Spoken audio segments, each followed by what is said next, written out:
Continuamos donde nos quedamos el último día con el Evangelio de San Juan. Estuvimos viendo la parábola del buen pastor, donde Jesús se nos presentaba primero como la puerta del redil, es decir, la puerta donde debían pasar los pastores para regir espiritualmente al pueblo de Israel, y luego como buen pastor, con esas cualidades de buen pastor: estar dispuesto a dar su vida por las ovejas, conocer a sus ovejas y luego no solo estar dispuesto, sino morir por sus ovejas.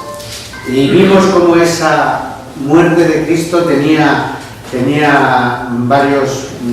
tres aspectos fundamentales. Primero, el aspecto triunfal de su muerte.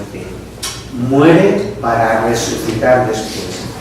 Luego veíamos la libertad con que muere.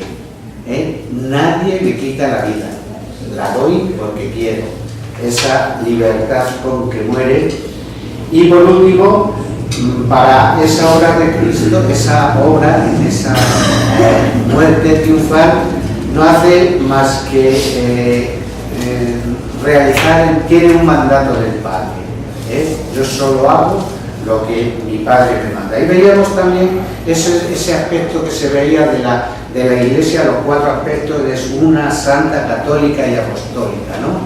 Bien, vamos a continuar hoy, después de esa parábola y después de esas diversas reacciones entre los judíos, que era muy típico, cuando entre los fariseos oían a Cristo, pues unos decían: este está endemoniado, y otros decían: pues no puede estar tan endemoniado el que hace tales signos, tales milagros, y el que expresa esa doctrina, ¿no? De hecho, muchos fariseos, o algunos fariseos como Nicodemos y otros varios, pues creyeron en él fundamentalmente por sus milagros, y luego fueron calando en ellos su doctrina. Bien, con motivo de una de las fiestas de los judíos en el templo de Jerusalén, pues va a exponer otra vez su doctrina a Jesucristo. Siempre aprovechaba todos los lugares, pero cuando estaba en Judea y fundamentalmente en Jerusalén, pues enseñaba en el templo, ¿no? Vamos a ver ya del capítulo 10 los versículos del 22 al 39. Perdón, pero primero vamos a leer solo del 22 al 30. Era invierno, se celebraba en Jerusalén la fiesta que conmemoraba la dedicación del templo. Jesús estaba en el templo, paseando por el pórtico de Salomón. En esto se le acercaron los judíos, se pusieron a su alrededor y le dijeron: ¿hasta cuándo vas a tenernos en vilo? Si eres el Cristo, dínoslo claramente de una vez. Jesús les respondió: os lo he dicho con toda claridad y no me habéis creído. Las obras que yo hago por la autoridad recibida de mi Padre dan testimonio de mí. Vosotros, sin embargo, no me creéis, porque no pertenecéis a las ovejas de mi rebaño. Mis ovejas escuchan mi voz, yo las conozco y ellas me siguen. Yo les doy vida eterna y no perecerán para siempre. Nadie puede arrebatármelas.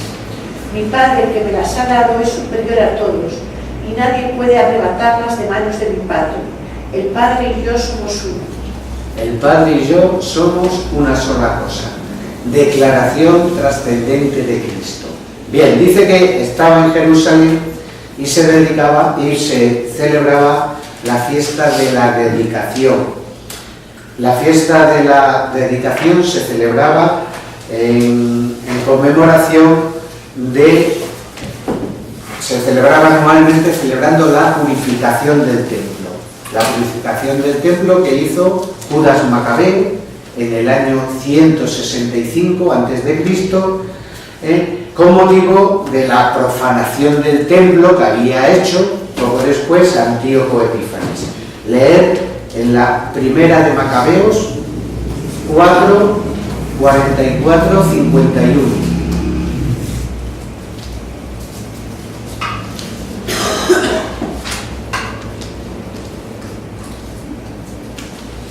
Primera de Macabeos está antes, mucho antes.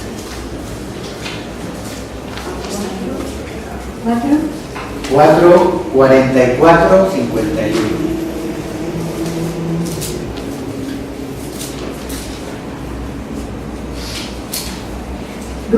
deliberaron qué hacer con el altar de los holocaustos, que había sido profanado, y se les ocurrió una buena idea: destruirlo.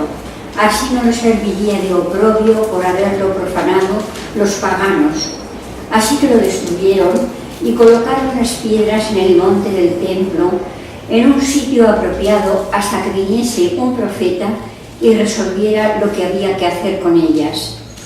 Luego tomaron piedras sin tallar, como manda la ley, y levantaron un altar nuevo, igual que el anterior. Restauraron el templo y consagraron el interior del edificio y los atrios. Renovaron todos los utensilios sagrados y metieron en el templo el candelabro, el altar del incienso y la mesa. Quemaron incienso sobre el altar y encendieron los candiles del candelabro para que alumbraran el templo. Cuando pusieron panes sobre la mesa y corrieron la cortina, quedó ultimado todo el trabajo. El año 140... Sí, hasta ahí. Esa es la purificación que hace del templo, que había sido profanado por la Macabeo. Pues esta fiesta de la dedicación conmemoraba esa purificación del templo. Era una fiesta en la que no era para el judío obligatorio ir a Jerusalén. Sabéis que sí había 3 fiestas donde el judío tenía que acudir al templo. Era fundamentalmente la fiesta por excelencia judía, la Pascua, la fiesta de Pentecostés y la de los tabernáculos. En la Pascua celebraban la conmemoración de la salida de Cristo, la liberación de la esclavitud, el paso de la esclavitud a la libertad. La fiesta de Pentecostés se celebraba, por eso se llama Pentecostés, 50 días después de la Pascua, y tanto Pentecostés como tabernáculos en un principio eran fiestas agrícolas.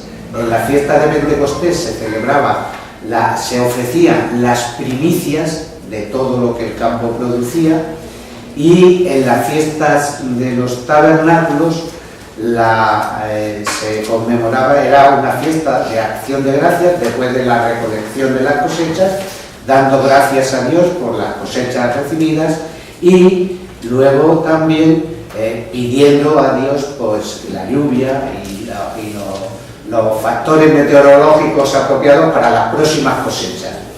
Este era el origen de la fiesta. Luego fue cambiando y se añadieron algunos motivos más.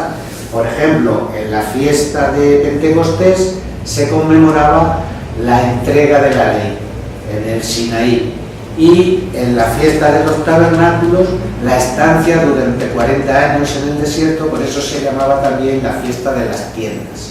Bien, está Jesús en el templo paseando por el pórtico de Salomón.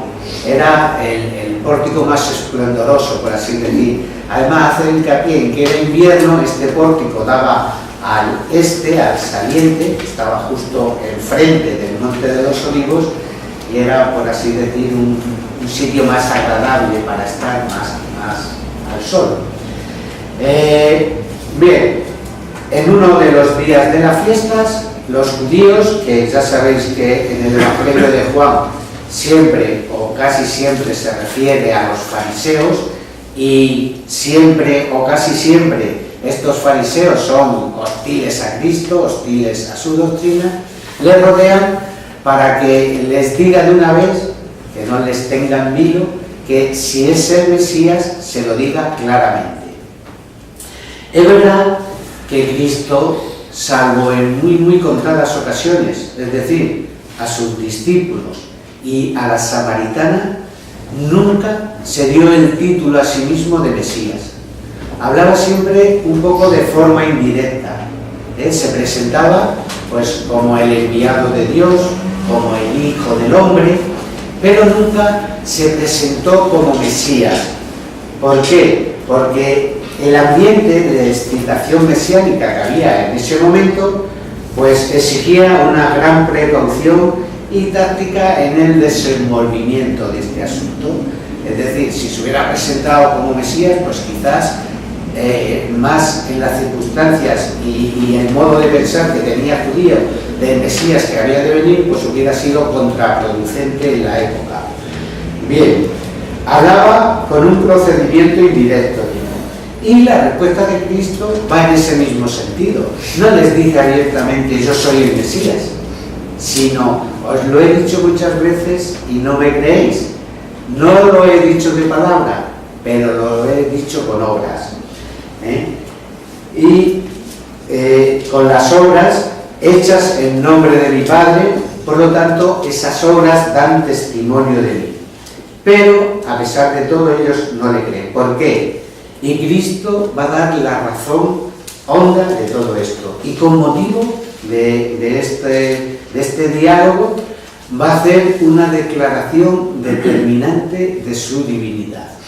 Yo y el Padre somos una cosa, o yo y el Padre somos una misma cosa.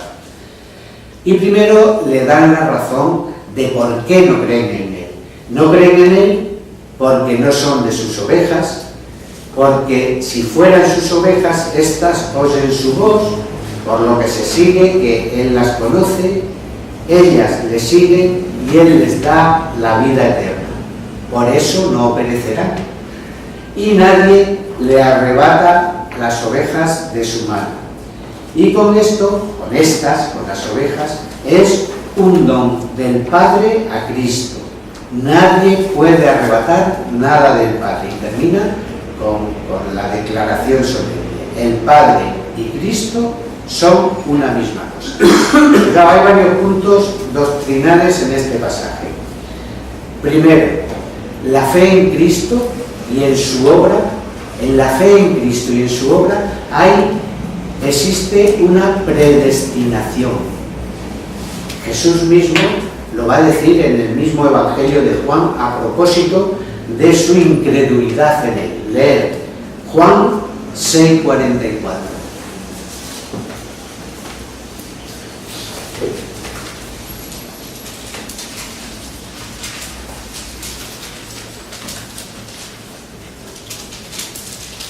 Nadie puede venir a mí si antes no lo atrae el Padre que me envió, y yo lo resucitaré el último día. Nadie puede venir a mí si el Padre no le trae. Es la cuestión de la fe en Cristo. Es un don de Dios y no deja de ser un misterio.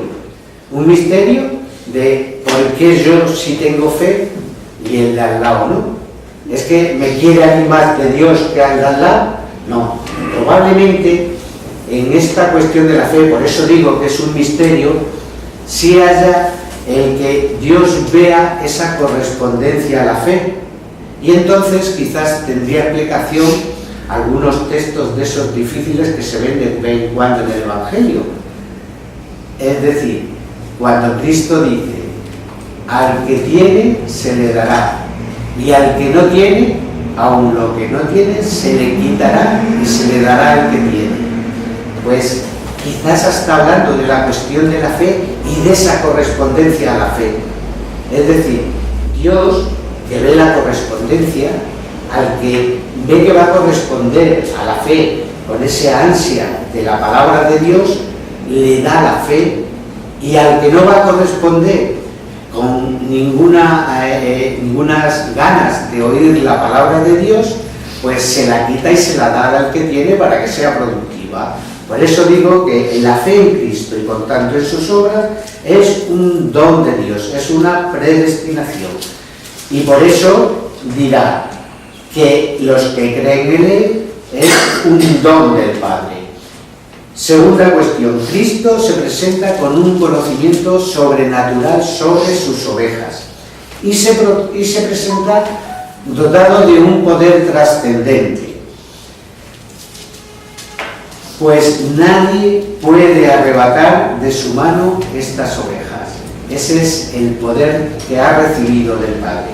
Y todo este rebaño espiritual es un don del Padre.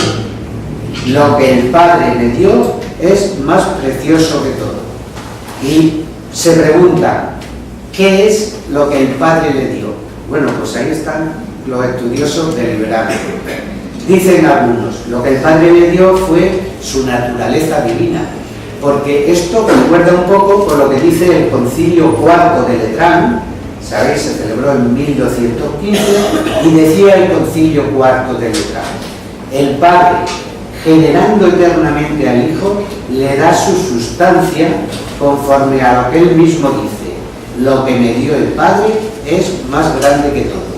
Bueno, pues algunos dicen, coincidiendo y concordando con la declaración del concilio, parece que lo que el Padre le dio es más grande que todo, es su naturaleza divina.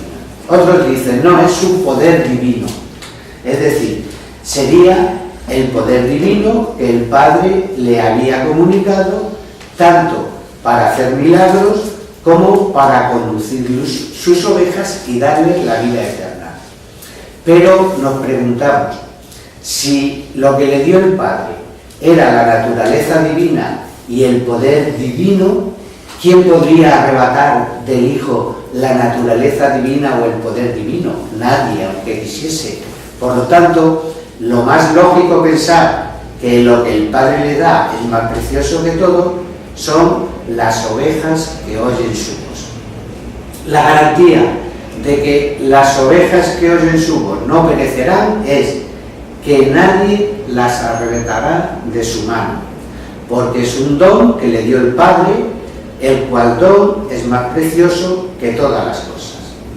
Y todo esto, por último, concluye como garantía de este poder salvífico que tiene para sus ovejas, proclama su divinidad, diciendo: yo y el Padre somos una sola cosa.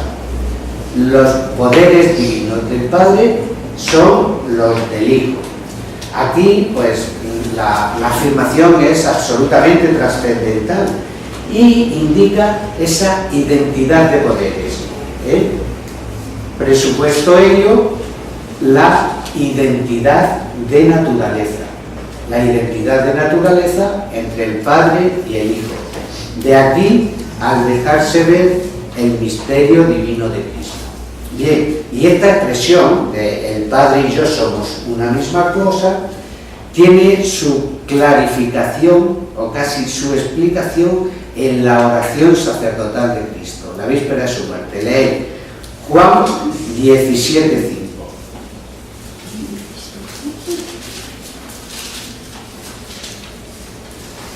Ahora tú, Padre, glorifícame cerca de ti mismo, con la gloria que tuve cerca de ti, antes que el mundo existiese. ¿Veis? Glorifícame, Padre, con la gloria que tuve cerca de ti, antes de que el mundo existiese.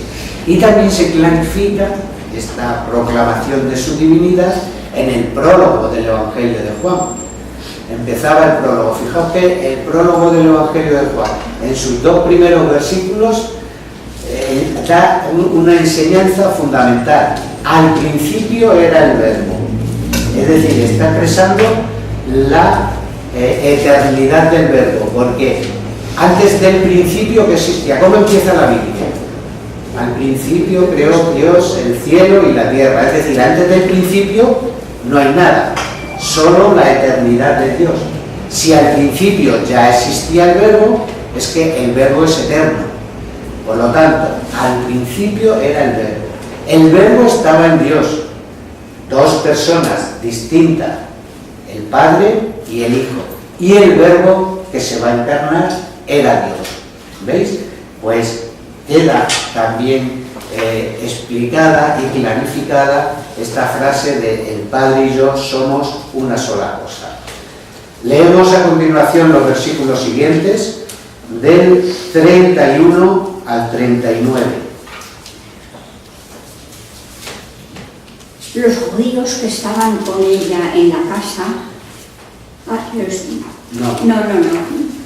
De nuevo, sí. De nuevo los judíos agarraron piedras para apedrearlo.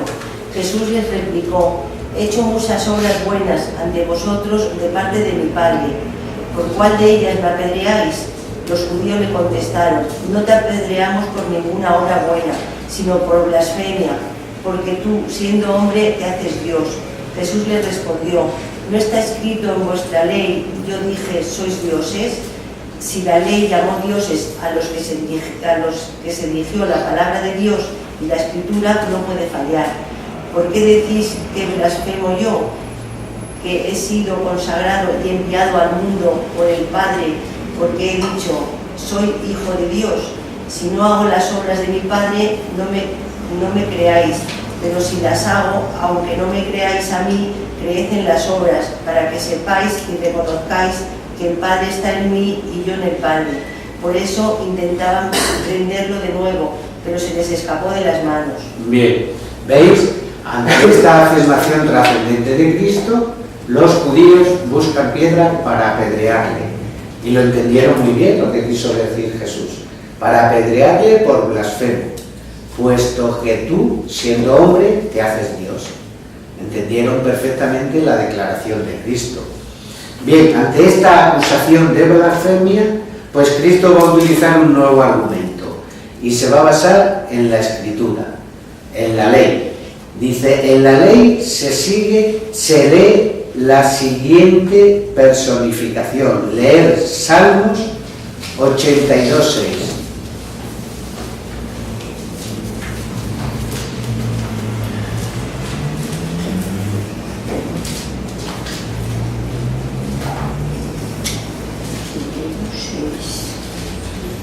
Yo declaro, aunque seáis dioses e hijos del Altísimo todos, moriréis como cualquier hombre, caeréis como cualquier príncipe. Vale, ese era esto.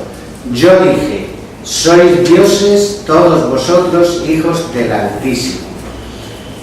Está hablando de los jueces, es decir, a los jueces, por recibir su poder de Dios y porque el juicio es de Dios, se les llama dioses. Se les llama dioses porque participan del poder divino de juzgar. Vosotros sois dioses. Pues partiendo de esto, Cristo va a usar su argumento. Y así les dice, si la Escritura, la ley, que es palabra de Dios, y la palabra de Dios no puede llama a dioses a unos simples jueces porque participan del poder de juzgar, no puede ser blasfemia que él, a quien Padre consagró y envió al mundo, y la prueba de lo que dice son sus milagros, diga que es hijo de Dios. Si los fariseos no le daban la obra milagrosa de Cristo, pues el argumento era incontrovertible. Y los milagros suyos eran tan evidentes que los alega como testimonio inexcusable.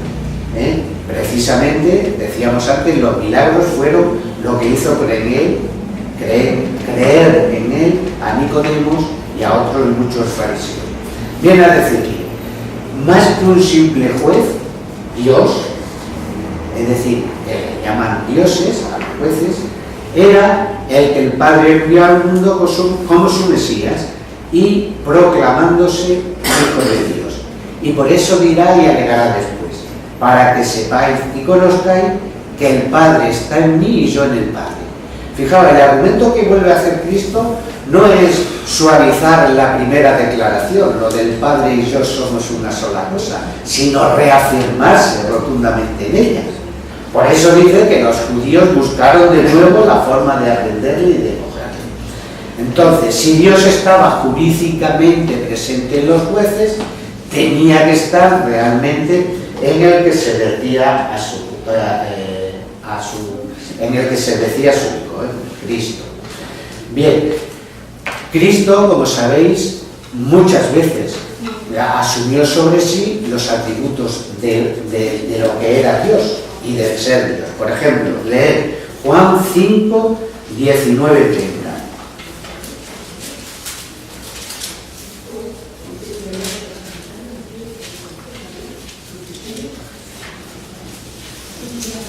Jesús les dijo, os aseguro que el Hijo no puede hacer nada de por sí que no vea hacerlo al Padre, y lo que éste hace, lo hace igualmente el Hijo, porque el Padre ama al Hijo y le muestra todo cuanto hace, y le mostrará obras mayores que estas, de tal manera que os quedaréis asombrados, pues como el Padre resucita a los muertos y los hace revivir, así también el Hijo da la vida a los que quiere. El Padre no juzga a nadie, sino que ha entregado al Hijo toda potestad de juzgar, para que todos honren al Hijo como honran al Padre. El que no honra al Hijo no honra al Padre que lo envió. ¿Sí? Los mínimos atributos del Padre se atribuye Jesús, se atribuye el Hijo. Bien, dice que queriendo apoderarse de él, se salió de sus manos.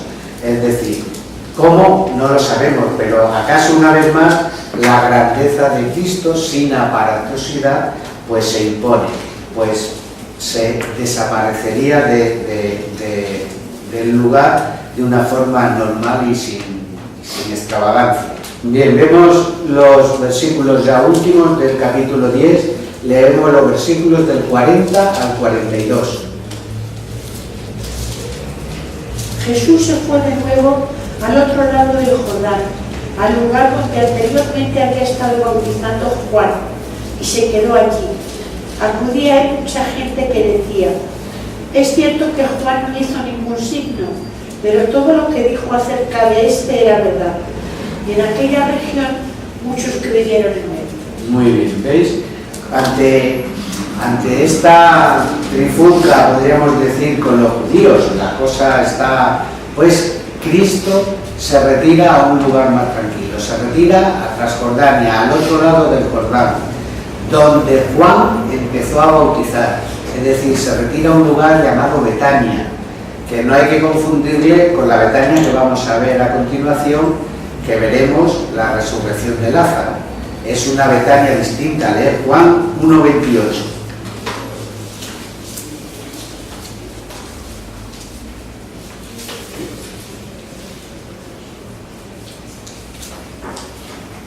Estas cosas pasaron en Betania, al otro lado del Jordán, donde Juan bautizaba. Sí, estas cosas sucedieron en Betania, las que está narrando allí, donde Juan bautizaba. Esta es la Betania que se retira Jesús.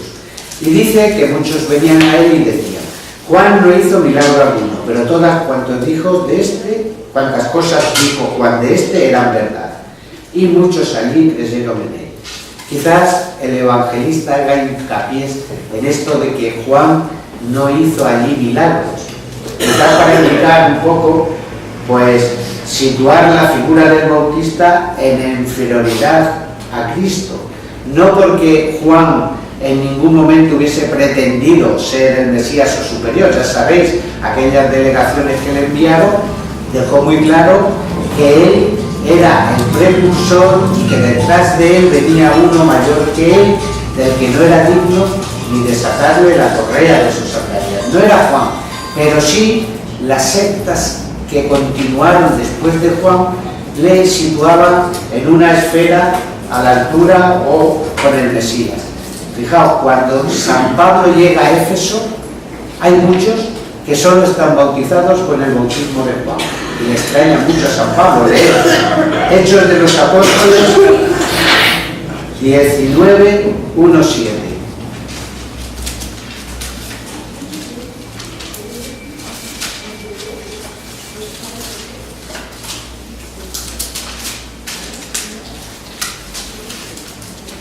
Mientras Apolo estaba en Corinto, Pablo viajaba por el interior hasta llegar a Éfeso. Allí encontró unos discípulos y les preguntó si habían recibido el Espíritu Santo después de abrazar la fe. Le respondieron: ni sabíamos que había Espíritu Santo.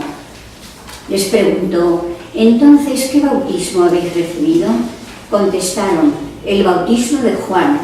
Pablo replicó: Juan predicó un bautismo de arrepentimiento, encargando al pueblo que creyera en el que venía detrás de él, o sea, en Jesús. Al oírlo se bautizaron invocando el nombre del Señor Jesús. Pablo les impuso las manos y vino sobre ellos el Espíritu Santo, y se pusieron a hablar en distintas lenguas y a profetizar. Eran 12 varones. Sí, ¿veis? Se encuentran con unos discípulos, unos primeros cristianos, que les habla de si habían recibido el Espíritu Santo. Y dicen: ni siquiera sabemos que existía el Espíritu Santo. Pues entonces, ¿qué bautismo habéis recibido? El de Juan. Pablo les bautiza, les impone las manos y reciben el Espíritu Santo. Bien, quizás por eso aquí Juan, el evangelista, hace hincapié en que el bautista está en un orden inferior a Cristo, no había hecho allí ningún milagro. Cristo sí es probable que hiciera allí algún milagro porque muchos allí creyeron en él. Estando allí, pasamos ya al capítulo 11, donde veremos la resurrección de Lázaro. Este milagro de la resurrección de Lázaro nos va a mostrar la gloria y la divinidad de Cristo, al mostrarse como el dador de vida. Y esta irradiación divina de Cristo, este milagro, va a ser la causa inmediata de su muerte redentora. Después de este milagro, cuando algunos de los judíos que lo presencian van al Sanedrín diciendo: mira lo que hace este, el Sanedrín, el sumo sacerdote y todo el Sanedrín deciden dar muerte a Jesús. Bien, vamos a ver pues estos primeros versículos del capítulo 11 y leemos del 1 al 16. Un hombre llamado Lázaro había caído enfermo. Era natural de Betania, el pueblo de María y de su hermana Marta. María, cuyo hermano Lázaro estaba enfermo, es la que ungió al Señor con perfume y le secó los pies con sus cabellos. Sus hermanas mandaron a Jesús este mensaje: Señor, tu amigo está enfermo. Jesús, al enterarse, dijo: esta enfermedad no terminará en la muerte, sino que tiene como finalidad manifestar la gloria de Dios. A través de ella se dará también a conocer la gloria del Hijo de Dios. Por eso Jesús, aunque tenía gran amistad con Marta, con su hermana y con Lázaro, continuó en aquel lugar otro par de días después de haber recibido el mensaje que le habían enviado. Pasado este tiempo, dijo a sus discípulos: vamos otra vez a Judea. Ellos replicaron: Maestro, hace poco que los judíos quisieron apedrearte, ¿cómo es posible que quieras volver allá? Jesús respondió: ¿no es cierto que el día tiene 12 horas? Cualquiera puede caminar durante el día sin miedo a tropezar, porque la luz de este mundo ilumina su camino. En cambio, si uno anda de noche, tropieza porque le falta la luz. Y añadió: nuestro amigo Lázaro se ha dormido, pero yo iré a despertarlo. Los discípulos comentaron: Señor, si se ha dormido, es señal de que se recuperará. Jesús hablaba de la muerte de Lázaro, mientras que sus discípulos entendieron que se refería al sueño natural. Entonces Jesús expresó claramente: Lázaro ha muerto, y me alegro de no haber estado allí, por vuestro bien, porque así tendréis un motivo más para creer. Vamos pues allá. Tomás, por su sobrenombre, el mellizo, dijo a los otros discípulos: vamos también nosotros a morir con él. Bien, hasta ahí. Bien, la escena tiene lugar en Betania. Era el lugar donde vivían Lázaro, Marta y María. Esta Betania es distinta de la que vimos la anterior. Está al lado de Jerusalén, muy cerca, a unos menos de 3 kilómetros, 2 kilómetros y medio, un poquito largos aproximadamente. La hermana Marta envía un mensaje a Jesús: tu amigo, al que quieres, Lázaro, está enfermo. En ello iba una súplica, aunque enmascarada, de curación para su hermano. Es decir, si tú vienes, mi hermano curará. Al oír este mensaje, pues Jesús vuelve otra vez a anunciar algo un poco misterioso, como pasó con el ciego de nacimiento. ¿Recordáis? El ciego de nacimiento le pregunta a sus discípulos: ¿quién pecó, él o sus padres, para que esté ciego? Y dice Jesús: ni él ni sus padres pecaron, sino para que se manifieste en él la gloria de Dios. Pues ahora vuelve a decir lo mismo. Esa enfermedad no es de muerte, sino para que se manifieste en él la gloria de Dios. ¿Veis? El valor del dolor y del sufrimiento se iban enriqueciendo. Tienen un sentido en los planes de Dios. Pero a los 2 días de estar allí, a los apóstoles les da la orden de partida. Pero volver a Judea era peligroso, se acababa de venir de allí porque querían apedrearle. Y los discípulos se lo recuerdan. Allá vamos a ir, que hace 2 días querían apedrearte. Pero él, que tantas veces esquivó los peligros de muerte y se fue de sus manos porque no había llegado su hora, ahora sí sabe que está próxima su hora. Y les ilustra el tema con una pequeña parábola. El día tiene 12 horas. Cuando es de día, a la luz del día se camina sin tropezar. Pero cuando llegue la noche, cuando se acerque la noche, en la noche no se puede trabajar. Aún es de día para él, aunque se acerca la noche de su pasión. Y a distancia de días y de kilómetros les anuncia la muerte de Lázaro. Lázaro duerme y él va a despertarle. Los discípulos entienden estar dormido con el sueño natural y piensan algo lógico que pensaba todo el mundo entonces. Si alguien estaba enfermo grave y dormía plácidamente, era síntoma de mejoría. Pues entonces si duerme, mejorará. Pero Cristo les anuncia abiertamente que Lázaro ha muerto. Y cuando Cristo llega a Betania, hacía ya 4 días que Lázaro había muerto. Y el evangelista quiere destacar bien la presciencia de Cristo y la conciencia de su poder vitalizador. Cristo, que es luz, y Cristo, que es vida del mundo, van a Betania. Bien, seguimos leyendo y leemos los versículos del 17 al 27.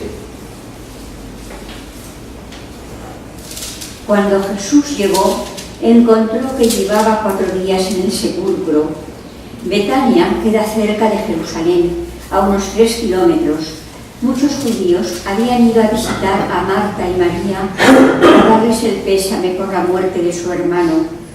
Cuando Marta oyó que Jesús llegaba, salió a su encuentro mientras María se quedaba en casa. Marta dijo a Jesús: si hubieras estado aquí, Señor, mi hermano no habría muerto, pero yo sé que lo que pidas, Dios te lo concederá. Le dice Jesús: tu hermano resucitará. Le dice Marta: sé que resucitará en la resurrección del último día. Jesús le contestó: yo soy la resurrección y la vida. Quien cree en mí, aunque muera, vivirá. Y quien vive y cree en mí, no morirá para siempre. ¿Lo crees? Le contestó: sí, Señor, yo creo que tú eres el Mesías, el Hijo de Dios, el que había de venir al mundo. Hasta ahí. Muy bien. Bien, pues al acercarse Cristo a Betania, Marta sale a su encuentro, mientras que su hermana María se queda en casa sentada entre pues el círculo de gente que la acompañaba en el luto por la muerte de esto, porque el luto duraba 7 días. Los 4 primeros días estaban dedicados al llanto y los 3 últimos al luto. Bueno, eran las costumbres judías. La fe de Marta aparece un tanto imperfecta. En el Evangelio se ve fe mucho más fuerte que el de Marta, porque Marta confiaba en la oración de Cristo. Si hubieras estado aquí no habría muerto mi hermano. Y Cristo le dice que Él es la resurrección y la vida, pero ella no piensa que va a resucitar a su hermano, sino que su hermano va a resucitar en la resurrección final, que era lo que creían todos los judíos. Digo que en el Evangelio se ve mayor fe que la de Marta. Por ejemplo, leer Mateo 8:5, la del centurión, la del hijo del centurión. Verá qué dice Jesús de este hombre. Mateo 8:5.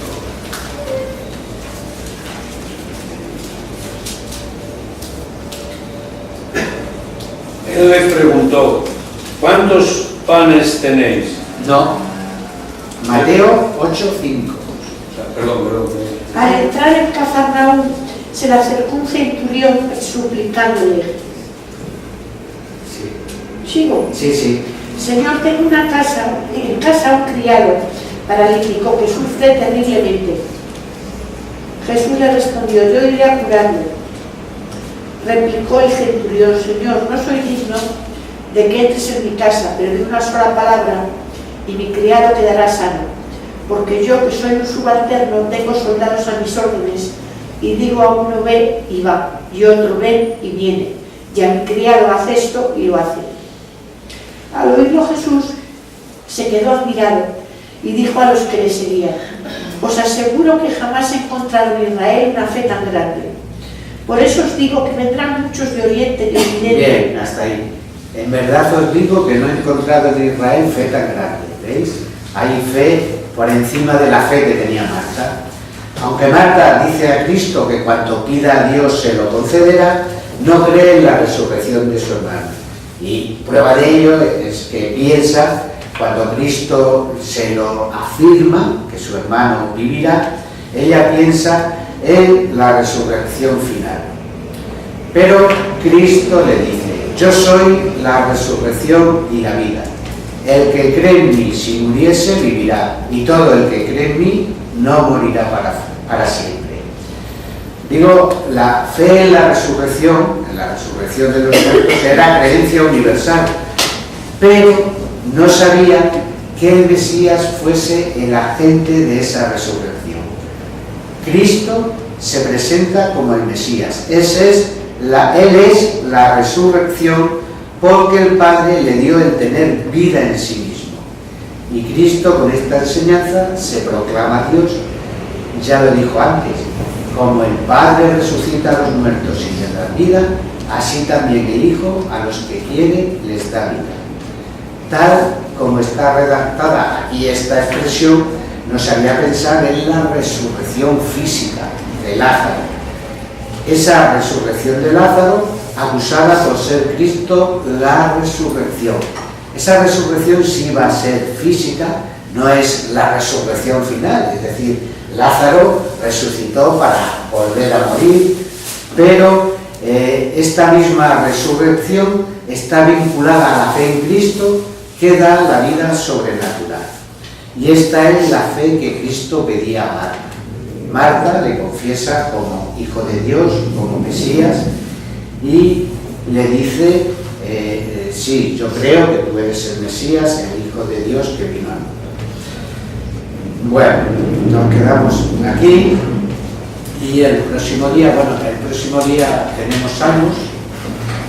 Entonces Ángel dará los salmos el próximo día, y al lunes siguiente continuamos con el Evangelio donde nos hemos quedado, y terminaremos de ver la resurrección de Lázaro. Estamos en el nombre del Padre, del Hijo y del Espíritu Santo. Amén. Virgen y Reina de la luna, delicia de Dios, en cuyo rostro se miran los santos y se contemplan los santos. Haz que nosotros, tus hijos, nos parezcamos a ti, y que nuestras almas reciban el rayo de esa belleza vida, que no decaiga estos 2 años, sino que llegue en la eternidad. María, sol del cielo, despierta de una vida eterna, y ilumina los espíritus que se reflejándote en el rostro de tus hijos, concédenos un destello de tu luz y tu fervor. María, poderosa confianza, concédenos nuestra vida victoria.